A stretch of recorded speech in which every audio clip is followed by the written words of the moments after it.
So hello everyone, welcome to my new YouTube channel जिस पर हम क्लास 10 की एक मैथ्स की न्यू सीरीज़ स्टार्ट कर रहे हैं, जिसमें हम बोर्ड स्पेसिफिक क्वेश्चंस और कॉन्सेप्ट को समझेंगे with appropriate tricks and tips.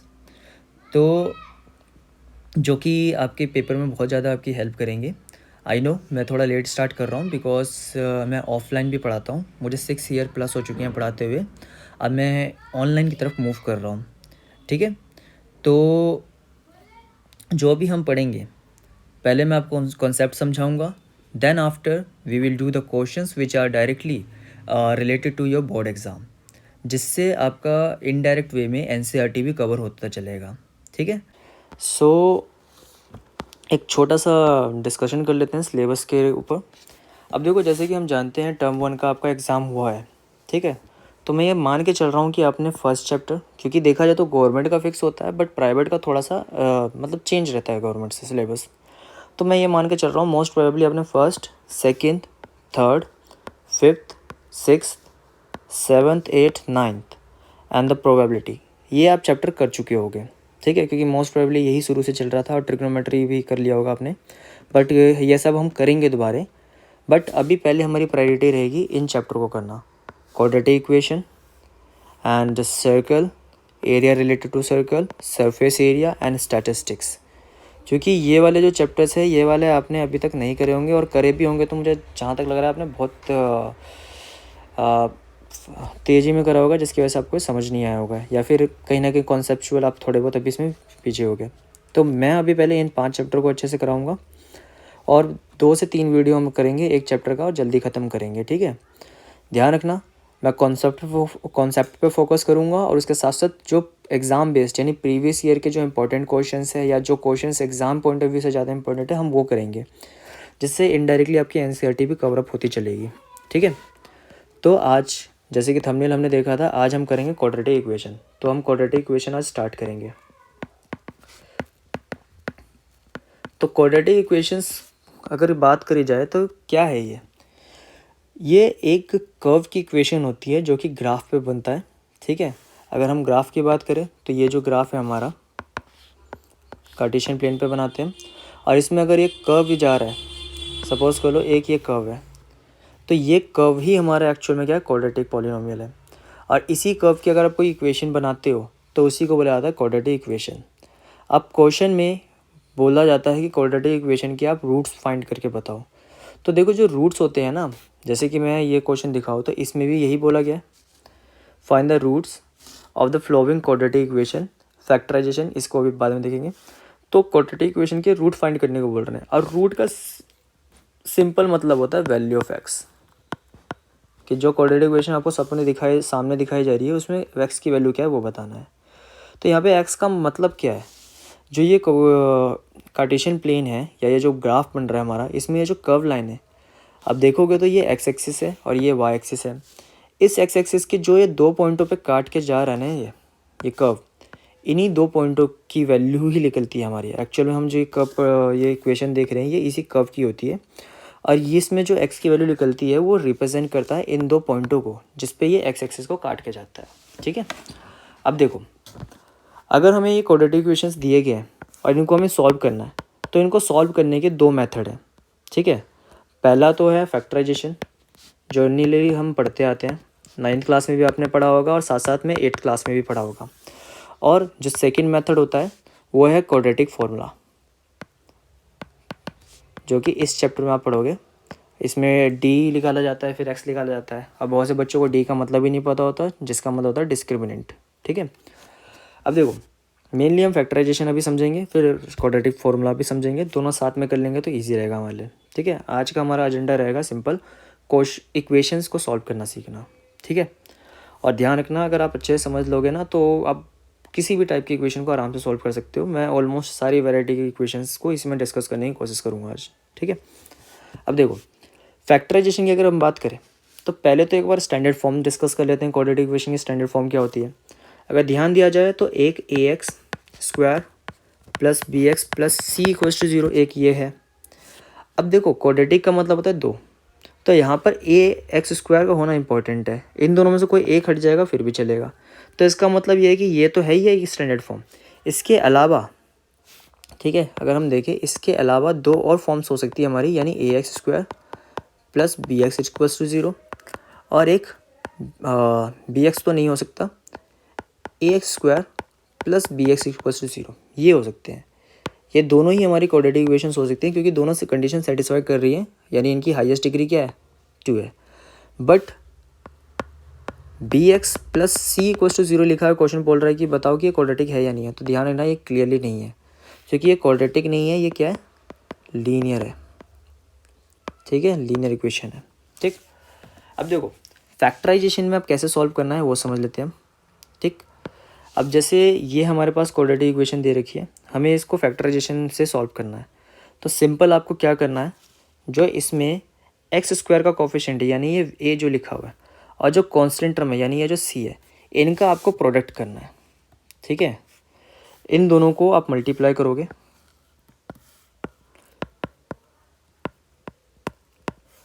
तो जैसे आपने ए को मल्टीप्लाई करा सी से, ठीक है।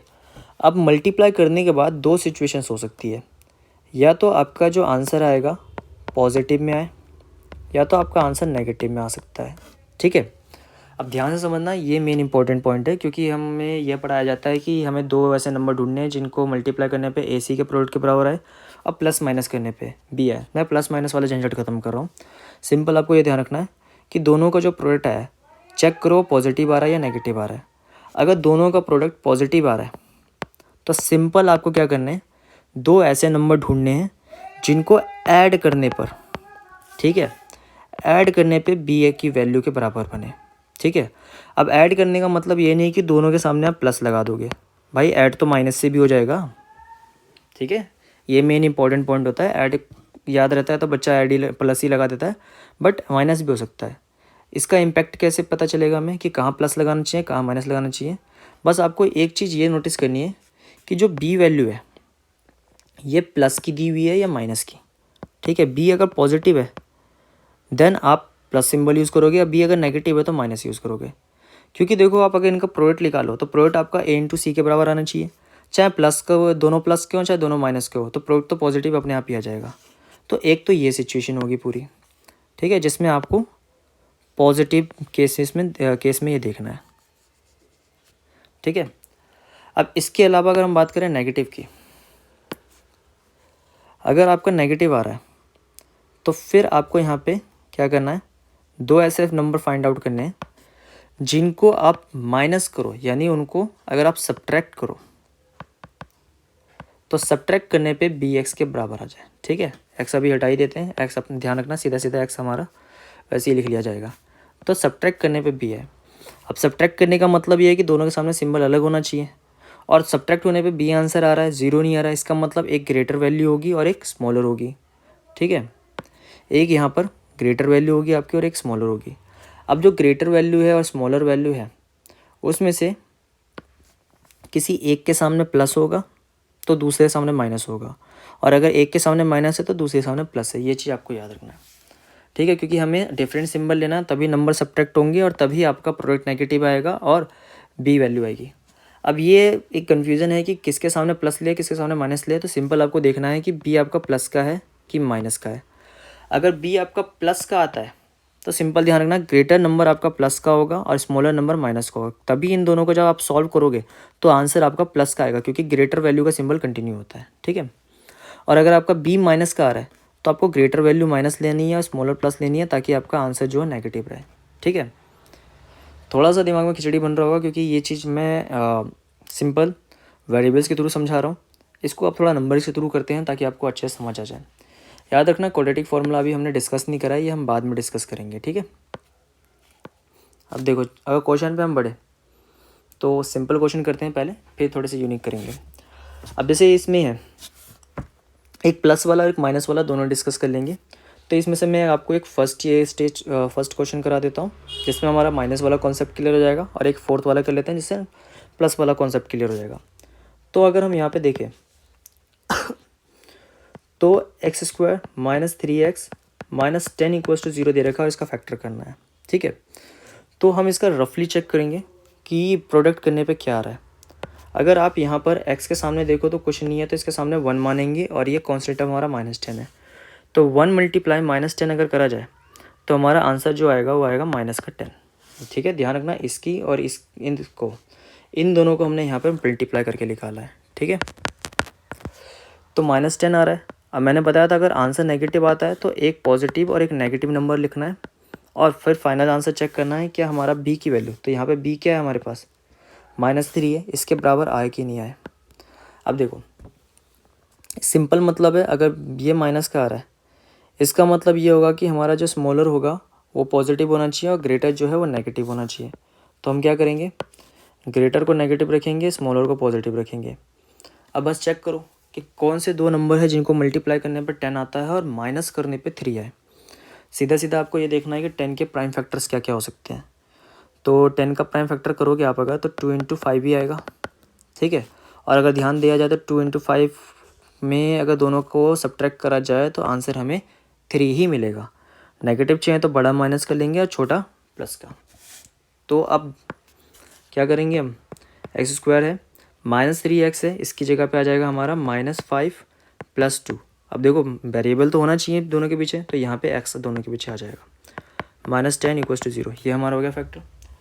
अब हमें क्या करना है, दोनों में से कॉमन लेना है। ठीक है, इसमें से कॉमन टर्म निकालेंगे और इसमें से अलग अलग कॉमन टर्म निकालेंगे। तो अगर हम निकालें कॉमन तो इस वाले में x कॉमन है फर्स्ट वाले में, और अगर x निकल जाए तो क्या बचेगा, देखो यहाँ पे स्क्वायर का मतलब है 2x थे, एक जा चुका है तो एक बचा है, यहाँ पे x निकल गया तो खाली 5 बचा। सेकंड वाले में न्यूमेरिकली 2 कॉमन है। ठीक है, अब ध्यान रखना जो इसका सेकंड टर्म है और जो फोर्थ टर्म है, अगर दोनों का सिंबल सेम है, दोनों के सामने देखोगे माइनस इसमें आ रहा है, किसी सिचुएशन में दोनों के सामने प्लस आ सकता है, तो अगर सेम सिंबल है तो पीछे आपको प्लस ही लेना है कॉमन, अगर ये डिफरेंट होगा तो आप माइनस कॉमन लोगे। ठीक, तो अगर हम इसमें से न्यूमेरिकली 2 कॉमन निकाल दें तो x - 5 बचेगा। और अगर आपने सब कुछ सही करा है तो आप ध्यान देना आपकी ये दोनों वैल्यूज़ बिल्कुल एग्जैक्ट आएंगी, एक ये और एक ये दोनों बिल्कुल सेम आएंगी। ठीक है, अब देखो ध्यान से देखा जाए तो ये दोनों भी तो कॉमन है, ये वाली भी और ये भी टर्म कॉमन है, तो इसको भी अगर हम निकाल ले बाहर x - 5 तो क्या बचेगा, यहाँ पे खाली एक x बचेगा और एक 2 बच जाएगा। ये हमारा हो गया फैक्टर। ठीक, अब इन दोनों को बस क्या करना है, सेपरेटली आपको 0 के बराबर पुट करना है, आपको रूट मिल जाएगा। तो यहाँ से हमें वैल्यू मिल जाएगी 5 और यहाँ से हमें वैल्यू मिल जाएगी -2। तो यही दोनों रूट्स हैं। अब इसका अगर मैं ग्राफिकली आपको समझाऊँ कि क्या इसका सेंस बनता है, क्योंकि केस बेस्ड क्वेश्चंस आते हैं तो ये समझना भी ज़रूरी है। मान लो ये कार्टेशियन प्लेन है, अब हम ये जानते हैं कि ये जो कार्टेशियन प्लेन है इसमें एक कर्व बन रहा होगा। अब इसके हिसाब से अगर मैं कर्व बनाऊँ तो क्वाड्रेटिक का कर्व ऐसा बन रहा होगा, क्योंकि ये कर्व इस एक्स एक्सिस के इस पॉइंट पे यानी -2 पॉइंट पे काट रहा होगा और इस एक्स एक्सिस के ये वाला पॉइंट यानी कौन सा 5 पॉइंट पे काट रहा होगा। तो ये रूट की वैल्यू यही रिप्रेजेंट करती है। और ये जो इक्वेशन थी, ये कर्व जो है इसकी इक्वेशन क्या थी हमारे पास, x²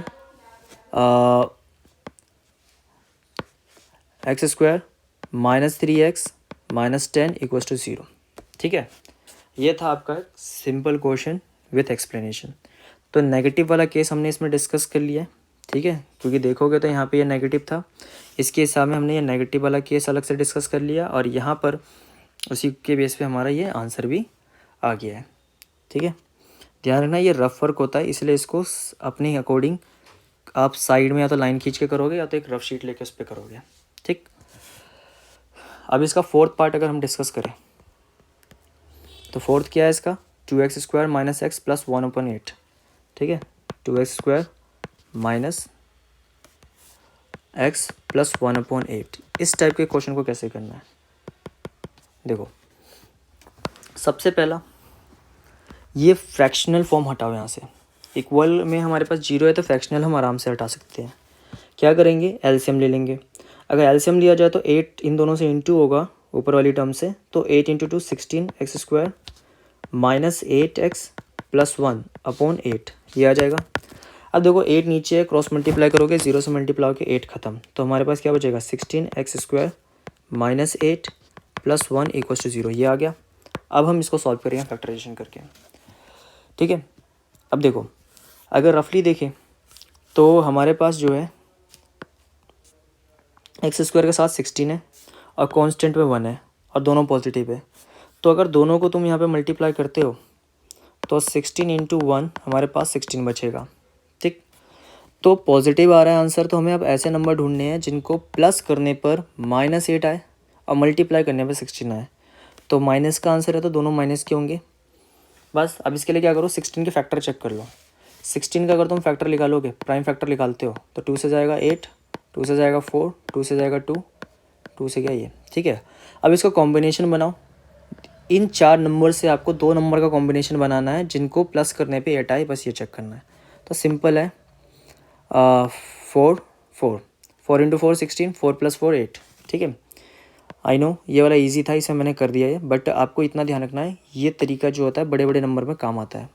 ठीक, तो यहाँ पर हमारे पास क्या आ जाएगा, 4 और 4। तो हम यहाँ पर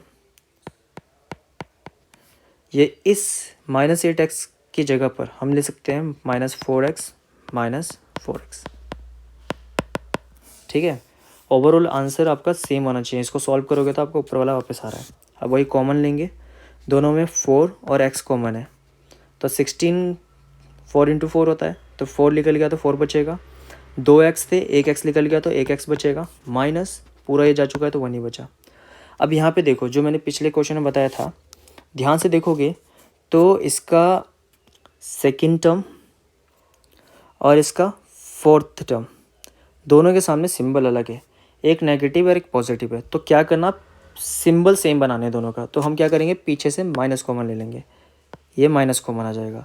और अगर माइनस कॉमन ले लिया तो सिंबल्स चेंज हो जाते हैं। और देखो कुछ पीछे वाले में, इस लास्ट वाले में कुछ है ही नहीं कॉमन, तो खाली माइनस मान लो कॉमन ले लिया और अपनी तसल्ली के लिए 1 लिख सकते हो। तो सिंबल जब चेंज होंगे तो जो नेगेटिव थे वो पॉजिटिव हो जाएंगे और जो पॉजिटिव और नेगेटिव हो जाते हैं। ठीक है, अब देखो ये सेम आ गया आपका, बस इसको कॉमन ले लेंगे तो बचेगा हमारे पास क्या, 4x - 1 बचेगा। लकीली हमारे पास दोनों सेम आ गए। तो अब दोनों को अगर आप सेपरेटली 0 के बराबर रखते हो तो x की वैल्यू जो आएगी 1/4 आ रही है, और इधर भी x की वैल्यू जो होगी वो भी 1/4 आएगी, दो वैल्यूज़ में। ठीक है, अब देखो इस सेम आने का मतलब ये है कि इसका जो ग्राफ बना होगा, अगर हम इसका ग्राफ बनाएं, 1/4 का जो मतलब होता है 0.25 होता है।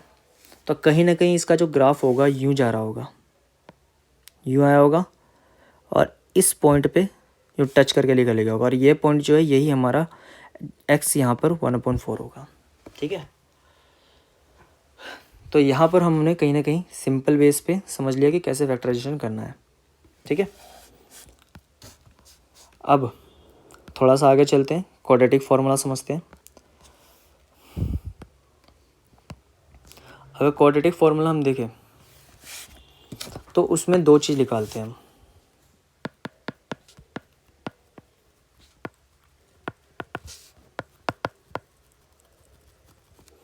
क्वाड्रेटिक फार्मूला में 2 चीज़ निकलती है, पहला डी निकाला जाता है, और डी निकालने का क्या तरीका होता है, b² - 4ac। और हमने क्वाड्रेटिक इक्वेशन की स्टैंडर्ड फॉर्म पढ़ी थी, जो कि क्या थी, ax² + bx + c। आप इससे कंपेयर करके किसी भी न्यूमेरिकल क्वाड्रेटिक इक्वेशन से a b c की वैल्यू निकाल सकते हो। तो इसको आप इसमें से b की वैल्यू, ठीक है, b और a और c की वैल्यू इसमें डाल के सॉल्व कर सकते हो। अब देखो सॉल्व करोगे ना तो d की 3 पॉसिबिलिटीज़ होती हैं। पहला कि जब आपने इसको सॉल्व करा तो d की जो वैल्यू है वो 1 से बड़ी है, सॉरी 0 से बड़ी है। ठीक है, दूसरा मे बी सिचुएशन ऐसी बनी कि 0 ही आ गया। तीसरा d की वैल्यू क्या हुई, 0 से छोटी आई। ये 3 केसेस बन सकते हैं। अब देखो 3 केसेस के बेस पे ना हमारे x की वैल्यू आने के अलग अलग चांसेस हो जाते हैं। अगर पहला केस ये बना है तो इसका मतलब ये है कि हमें x की जो है 2 डिफरेंट वैल्यूज़ मिलेंगी। ठीक है, और वो रियल होंगी। 10th बेस पे आप रियल नंबर्स पढ़ते हो, 11th-12th में जाके आप इमेजिनरी नंबर्स के बारे में ही पढ़ोगे। तो इसका मतलब क्या है कि हमें जो रूट्स मिलेंगे वो डिस्टिंक्ट रियल रूट्स होंगे। ठीक है, यानी 2 डिफरेंट रियल रूट्स मिलेंगे हमें। और अगर ये 0 के बराबर आता है तो जो दोनों जो रूट्स हैं वो इक्वल होंगे, इक्वल रूट्स हमें मिलेंगे। और ध्यान रखना इक्वल और रियल रूट्स होंगे, रियल वर्ड लगाना है आपको। और अगर ये आ जाता है तो इस केस में कोई रियल रूट नहीं निकलता, वो इमेजिनरी केस हो जाता है, उसमें आप आगे सॉल्व ही नहीं कर सकते। तो ध्यान रखना, अगर ये 3 सिचुएशन में से कुछ भी बन रहा है तो इन दोनों में तो सॉल्यूशन निकाला जा सकता है, ठीक है, इसमें आप सॉल्यूशन डिटरमाइन कर सकते हो, बट इस वाले में कोई सॉल्यूशन नहीं लिखेगा। तो आपको ये वाला सिचुएशन बनेगा लास्ट वाला, तो इसमें आपको यहीं पे स्टॉप कर देना है, ठीक है। अब देखो, अब ये जो क्वाड्रेटिक फॉर्मूला है इसको अब जब मतलब आपने सॉल्व करा डी और ये आ गया, अगर ये दोनों वैल्यू आ गई हैं तो आगे आप क्या करोगे, डायरेक्टली एक्स की वैल्यू निकालोगे। उसको निकालने का जो फॉर्मूला है minus b plus minus under root d upon 4a, ठीक है, ये फॉर्मूला है। अब इसको कैसे सही से सॉल्व करना है, इसके लिए हम एक क्वेश्चन उठाएंगे और क्वेश्चन के बेस पे करेंगे। अब मान लो इसका जो सेकंड पार्ट है मैं ये वाला इसका पिक कर रहा हूँ करवाने के लिए, 2x² प्लस एक्स माइनस 6, ठीक है। तो जो हमारी इक्वेशन थी 2x² प्लस एक्स माइनस 6, ये था। अब इसमें हम क्वाड्रेटिक फार्मूला को यूज़ करेंगे। तो अगर देखो मैं इसको क्वाड्रेटिक इक्वेशन के स्टैंडर्ड फॉर्म से कंपेयर करूँ, यानी ax² plus bx plus c, तो इससे मुझे जो a की वैल्यू है वो 2 मिल रही है, और b की वैल्यू यहाँ से x के साथ कुछ नहीं है तो 1 है, और c की वैल्यू यहाँ से मुझे -6 मिल रहा है। याद रखना नेगेटिव टर्म भी उठाना है, तो a की वैल्यू 2 आ रही है, b की वैल्यू यहाँ पे कुछ नहीं है तो 1 मान लिया गया, c की पूरी वैल्यू जो है -6 आएगी, नेगेटिव टर्म भी आपको पिक करना है, ठीक है। अब देखो, सबसे पहले हम d निकालेंगे, तो d का फॉर्मूला था b² माइनस 4ac, तो b की वैल्यू यहाँ पे 1 है, इसका स्क्वायर हो जाएगा -4, a की वैल्यू 2 है और c की वैल्यू -6 है। देखो नेगेटिव रखने का यही बेनिफिट है कि ये प्लस हो जाएगा, नेगेटिव नहीं रखोगे तो गड़बड़ हो जाएगा। 1 आया, माइनस माइनस प्लस हो जाएगा, 4 इंटू 2 8, 8 इंटू 6 48 आएगा, जुड़ने पे देखो 49 आ गया। अब मोस्टली जो खासकर जो मैथ्स बेसिक लेके कर रहे हैं उनमें ये कोई ना कोई स्क्वायर ही फंसेगा, ठीक। अब डी अगर देखा जाए तो ये हमारा ग्रेटर देन 0 आ रहा है, तो 2 डिस्टिंक्ट रियल रूट आएंगे। अगर हम यहाँ पर इसको लिखे तो हमें यहाँ पर 2 डिफरेंट रियल रूट्स मिलेंगे हमें, ठीक है। तो अब हम x निकाल सकते हैं। अगर हम अब x निकालें तो x का फॉर्मूला जो था -b plus minus under root d यानी डिस्क्रिमिनेंट अपॉन 2a था। अब देखो b की जगह पे हमारा आएगा 1 plus minus under root d की जगह पे आएगा 49 जो कि हमने यहाँ पे निकाला था, और a हमारे पास 2 है तो 2 इंटू 2 हो जाएगा। तो ऊपर मिलेगा -b प्लस माइनस 49 का रूट 7 होता है और नीचे आ जाएगा 4, ये आ गया। अब प्लस माइनस का मतलब ये है कि हमें एक बार इसको प्लस में रख के सॉल्व करना है और एक बार माइनस में। तो अगर हम इसके 2 पार्ट करें तो एक बार अगर हम इसको प्लस में रख के सॉल्व करें तो -1 प्लस 7/4 होएगा, और एक बार माइनस में करो तो -1 माइनस 7/4। अब इसको सॉल्व करोगे तो आपका आंसर आएगा 6/4, और 2 से काटने पे ये मिल जाएगा 3/2, और माइनस में सॉल्व करोगे तो -8/4, और 4 से डायरेक्टली कट जाएगा तो -2 आंसर आएगा। तो यहाँ पर हमें 2 इसके रूट्स मिल जाएंगे, एक मिल जाएगा 3/2 और एक मिल जाएगा -2, ठीक है। तो ये था आपका क्वाड्रेटिक फार्मूला। याद रखना अगर रियल रूट्स आ रहे हैं तभी आप सॉल्व करोगे, अदरवाइज इसको नहीं करोगे, क्लियर। और इसमें हमने 2 फॉर्मूले यूज़ करे, एक तो ये वाला हो गया डिस्क्रिमिनेंट का, ठीक है, और एक एक्स वाला, ठीक है।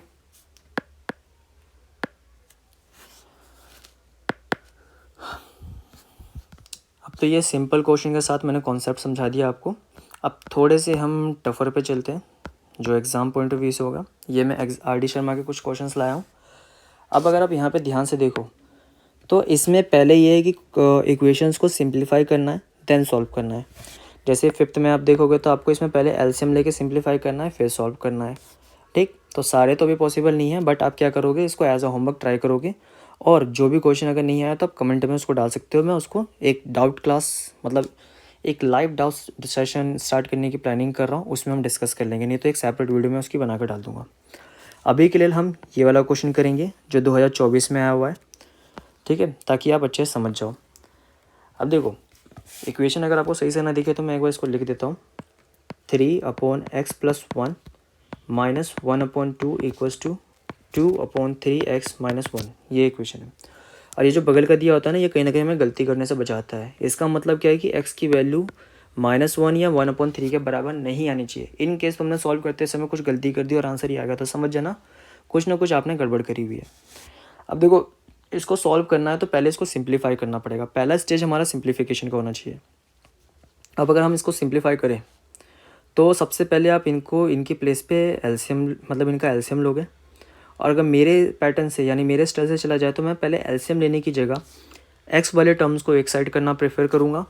यानी अगर इसको देखोगे, एक ये एक्स है और ये एक्स है, इनको सेम साइड पे करूँगा और इसको अलग कर दूँगा, जिससे थोड़ा सा कैलकुलेशन ना मेरा रिड्यूस हो जाएगा। तो हम क्या करेंगे,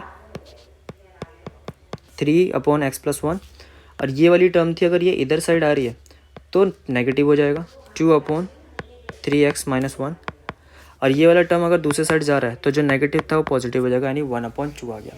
ठीक है, अब देखो, अगर हम यहाँ पर एलसीएम अब ले तो नीचे दोनों सेपरेट मतलब आइडेंटिटीज़ हैं, तो दोनों को सिंपल हम मल्टीप्लाई कर देंगे। तो यहाँ पर हमारे पास x+1 3x-1 ये आएगा, और ये वाला टर्म जो है हमारा ये इधर मल्टीप्लाई हो जाएगा और ये वाला टर्म इधर मल्टीप्लाई हो जाएगा। तो हमारा 3x-1 इंटू होगा 3 से, वेट,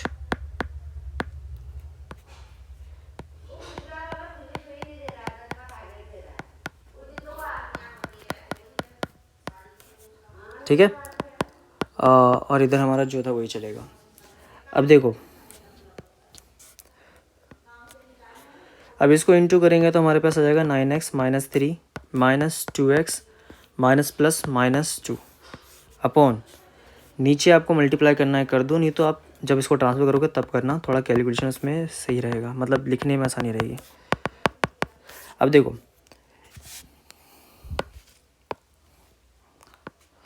अब यहाँ पे देखिए 9x है -2x है, तो हमारा यहाँ पे जो आएगा 7x आ जाएगा, माइनस माइनस प्लस हो जाएगा तो -5 आएगा, और नीचे हमारा जो था x+1 और 3x-1 इक्वल्स टू 1/2 आएगा।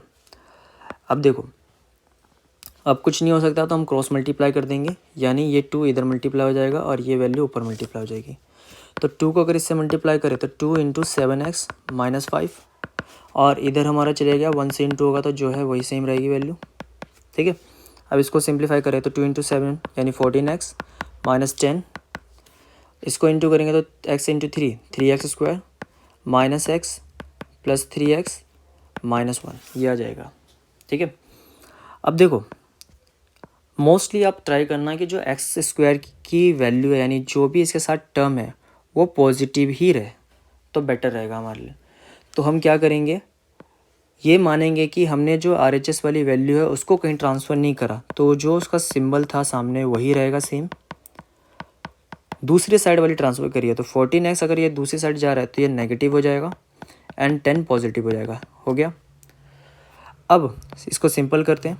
3x है, इसका कोई पेयर नहीं है तो ये नहीं होगा, -x + 3x था, ये हमारा होगा प्लस का 2x, और 14x था तो ये भी अभी इसके साथ सॉल्व करेंगे, माइनस प्लस माइनस तो प्लस का 9 आ जाएगा इधर, और इधर हमें मिल जाएगा 3x² -12x + 9। ठीक है, अब देखो, अब आप चाहो तो इसको डायरेक्टली सॉल्व कर दो, बट मेरा मानना ये रहेगा कि आप इसको पहले सॉल्व करो। 3 कॉमन लिया जा सकता है इसमें, जिससे ये इक्वेशन जो है रिड्यूस हो जाएगी, और 3 दूसरी साइड जाएगा तो ख़त्म हो जाएगा, यानी हमारे पास खाली क्या बचेगा, x² -4x + 3। ये अब आराम से सॉल्व हो सकता है। ठीक है, तो ये एज अ होमवर्क है, आपको इसको अब सॉल्व करना है। ठीक है, अब देखो, कहीं ना कहीं अगर ये क्वेश्चन आ रहा है तो ये क्वेश्चन आपका 5 मार्क्स या तो 3 मार्क्स का होगा। अब अगर ध्यान दिया जाए तो इसमें कहीं ना कहीं आधा टाइम तो हमें इसकी सिंप्लीफिकेशन में ही रख गया। ठीक है, अब यहाँ से सॉल्व इसको करना पड़ेगा। क्लियर, तो इतना हमारे इसको पहले सिंप्लीफाई करना पड़ेगा। अब इतने आने के बाद ज़्यादा टाइम नहीं लगेगा, क्योंकि आप खुद भी देखोगे तो मल्टीप्लाई करके 3 देखना है और प्लस होकर 4, तो 3 और 1 होता है, कहानी ख़त्म हो जाएगी। अब टाइम ज़्यादा हम ले चुके हैं तो एक ये रूट वाला क्वेश्चन कर लेते हैं, देन छोटी सी ये डिस्कशन करेंगे और इसको नेक्स्ट पार्ट में हम कवर अप करेंगे। देखो, अब ये रूट टाइप की जो इक्वेशन होती हैं बच्चा इसको देख के ही भाग जाता है, ठीक है। मेरे बहुत से स्टूडेंट हैं जैसे ये रूट वाले क्वेश्चन देखते हैं इसको देख के ही छोड़ देते हैं, या तो मेरे पे थोप देंगे कि आप करा दो, या तो इसको करेंगे ही नहीं। और ये टफ़ नहीं होता, ये ईजी है, बस इसको आपको ध्यान से समझना है। अब अगर हम इसको स्टैंडर्ड वे में कंपेयर करें जो हमारी वैल्यूज़ थी, तो एक्स स्क्वायर के साथ जो है √3 है, और कांस्टेंट टर्म में 2√3 है माइनस का। इनको अगर इंटू करते हो, ठीक है, -2√3 को √3 से इंटू करते हो तो रूट रूट ख़त्म हो जाएगा, यानी 2 × 3 आएगा, यानी -6 हमारा प्रोडक्ट आ रहा है। और प्रोडक्ट अगर -6 आ रहा है तो हमें अब ऐसे दो नंबर ढूंढने हैं जिसको माइनस करने पे तो -2√2 आ जाए, यानी b की वैल्यू, और मल्टीप्लाई करने पे 6 आ जाए। अब देखो, रूट भी एक तरह से वेरिएबल की तरह ट्रीट होता है, एक्स वाई की तरह। तो अगर दो नंबरों को प्लस माइनस करना तो उनके पीछे भी √2 होना बहुत ज़रूरी है, ये याद रखना, ठीक है। इससे इसको जब हमने पुट करा तो कहीं ना कहीं ये वाला हिस्सा तो ख़त्म हो जाएगा। और 6 अगर देखा जाए तो 6 का प्राइम फैक्टर करोगे तो 3 × 2 आएगा, यानी 2 × 3 आया। और अगर हम √2 इंटू करते हैं 2 आता है, तो कहीं ना कहीं 2 हमारा पार्ट ख़त्म।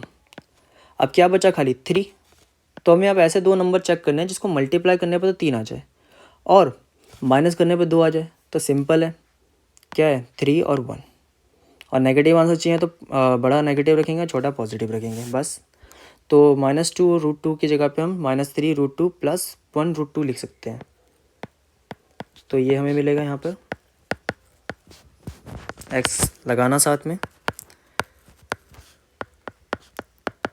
अब बस कॉमन ले लोगे, सॉल्व हो जाएगा।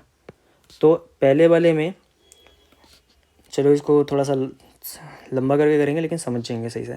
पहले वाले में x कॉमन है, x ले लेंगे तो √3x बचेगा, ठीक है, √3x। और पीछे वाले में बचेगा जो 3 √2 बचेगा। अब सेकेंड और फोर्थ सिंबल सेम है तो खाली पीछे से माइनस कॉमन निकाला जाएगा। और अभी तो कुछ कॉमन दिख नहीं रहा तो खाली 1 लिख लेंगे हम। तो ये जो हमारा आएगा √2x - 2√3 = 0, ये आ गया। अब देखो, किसी एंगल से कॉमन लेने के बाद जो टर्म्स हमारे आ रहे हैं सेम नहीं है तो हमें सेम बनाना पड़ेगा। एक काम करें, अगर ध्यान से देखो तो √3 है यहाँ पे और यहाँ पे 3 है। 3 को तोड़ के हम √3 × √3 ले सकते हैं और √3 फिर कॉमन निकल जाएगा। सिमिलर यहाँ पे √2 लिखा है, यहाँ पे 2 है, तो 2 को तोड़ के हम √2 × √2 ले सकते हैं, जिसमें से एक √2 कॉमन निकल जाएगा। तो हम ऐसे कर लेते हैं। तो अगर हम देखें तो हम √3 कॉमन अगर निकाल लें और x ऑलरेडी बाहर था तो यहाँ पे अकेला x बचेगा, और यहाँ पे √3 था, इसमें मतलब 3 की वैल्यू √3 × √3 थी, एक चले गई, तो खाली √3 बचा इंटू √2 आ गया, प्लस इसमें √2 और 2 को तोड़ के हमने √2 × √2 लिखा था, तो √2 कॉमन निकल जाएगा। तो ये अंदर क्या बच जाएगा, x - √2 × √3। अब देखो, अगर हम यहाँ पे देखें सेम रूट वैल्यू, मतलब रूट्स में है दोनों वैल्यू, तो मल्टीप्लाई जाएंगे तो √6 आएगा। और सेकेंड पार्ट में भी यही होगा, सिर्फ दोनों रूट में है तो मल्टीप्लाई होगा, ये भी √6 आ जाएगा, ये आ गया। अब हम क्या कर सकते हैं, देखोगे तो दोनों कॉमन आ रहे हैं, ठीक है, ये दोनों मतलब हमारे पास एग्जैक्ट सेम आ गए। अब ये जब सेम आ रहे हैं तो हम इनको कॉमन ले सकते हैं, ठीक है। तो अगर इनको कॉमन निकाल ले x - √6, तो हमारे पास जो बचेगा √3x + √2 = 0। अब बस क्या करना है, इनको 0 के बराबर सेपरेटली पुट कर दो, आपको x की वैल्यू मिल जाएगी। तो एक बार x - √6 = 0 रखूँगा और एक बार √3 + √2 = 0 रखूँगा। तो x की वैल्यू हमारे पास मिल जाएगी प्लस की √6, और इसको सॉल्व करोगे तो x की वैल्यू जो मिलेगी √2, ठीक है, बट ये ट्रांसफर हुआ है तो -√2 हो जाएगा और नीचे √3 आ जाएगा जब ये डिवाइड में जाएगा। अब जनरली हम नीचे रूट नहीं छोड़ते, तो रैशनलाइजेशन अगर करेंगे तो ऊपर -√6 बचेगा और नीचे 3 आ जाएगा, ठीक है। सो ये था हमारा रूट में कैसे मतलब रूट की सॉल्विंग, अगर रूट में आपका क्वाड्रेटिक इक्वेशन आता है तो। अब देखो, एक बस ये रह रहा है क्वाड्रेटिक इक्वेशन को सॉल्व करने का, जिसमें वेरिएबल बेस कैसे सॉल्व करते हैं, वीडियो काफ़ी लंबी हो गई है, तो इसको हम नेक्स्ट पार्ट में कवर अप करेंगे। अब यहाँ पर कहीं ना कहीं आपका सॉल्विंग का ऑलमोस्ट 50 to 60% पार्ट क्लियर हो गया होगा, क्योंकि बाकी का हिस्सा जो होता है ना वो क्लियर खाली प्रैक्टिस पे होता है। तो आपको प्रैक्टिस करना बहुत ज़रूरी है। और इसी वीडियो में देखोगे जितने मैंने क्वेश्चन कराए हैं, उसके अलावा जो बचे हुए क्वेश्चन हैं उसको आप प्रैक्टिस में कर सकते हो। तो ये तो एनसीईआरटी का है, ये वाले जो क्वेश्चंस हैं ये आर.डी. शर्मा के, इसको एज अ प्रैक्टिस आप कर सकते हो और कमेंट बॉक्स में अपने डाउट्स डाल सकते हो। ठीक है। सो अगर आपको वीडियो अच्छी लगी तो like, subscribe and share the video.